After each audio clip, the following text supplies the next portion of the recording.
start to think about the actual shape of the fills. Because now I have, it's like a piano, you know, I have all these different sounds and all these different tones. I can create melodies with rhythm and create a visceral reaction in the music without necessarily trying to think of someone else's lick.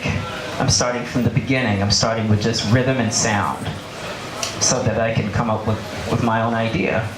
And that led me into doing a bunch of different things that I wouldn't have done before when I was, you know, when I was very young and just sort of imitating other people.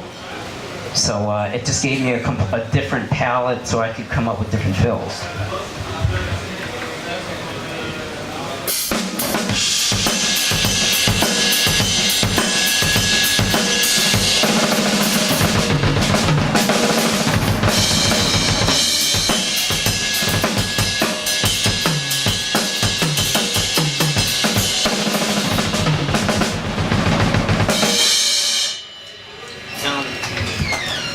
Another thing is taking rhythm and implying a lot of those concepts. So like if I'm, like when I was going through Gary Chaffee's books, I was doing working on a lot of duplets and groupings of 5 and 7.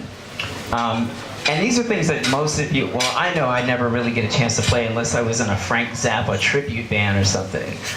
But the cool thing about it is that when you're in a situation where you're playing a drum solo or if it's you're in a band where it's not there, you know, there isn't a singer and it's more of an instrumental band, and there's someone soloing. There are different ways where you can kind of give him, he or she, some excitement. You know, kind of push them along in a non-typical way. Like if maybe you're thinking of an idea and you can't really figure out what you're hearing. Like there's some rhythms that are in between there, but you don't really know how to do it. Some of these groupings can help bridge the gap between some of the things that you might be hearing, but you're not exactly sure how to execute them. So very quickly, I'll give you some examples of the things that I practice going through some of these books, and then how I try to apply them. First of all, let me tell you what I'm going to do. So just to give you an idea of what it is, I'm going to play some groupings within bars of 4/4, but they're going to be odd groupings, like groupings of 5, groupings of 7, groupings of 6.